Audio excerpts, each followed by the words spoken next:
We don't know for certain what people in Neolithic Britain believed. They had no written language, but archaeology and a bit of cognitive science lets us piece together the outlines of their spiritual world.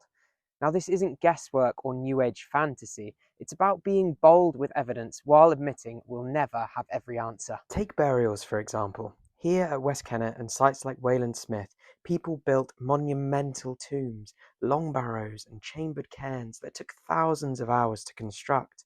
These weren't just places to hide the dead.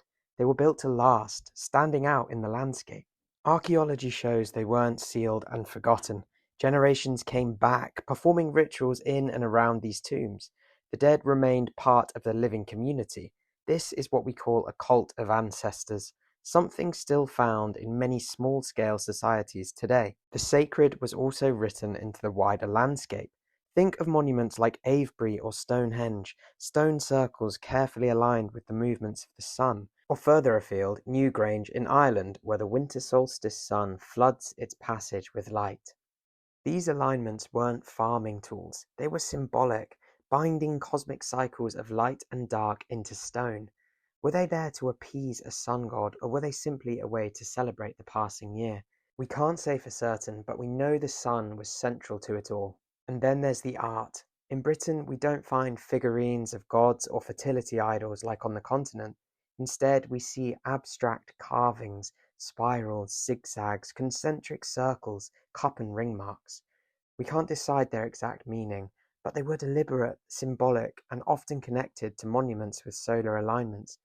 Interestingly, these carvings aren't found everywhere in Britain. They cluster in certain regions.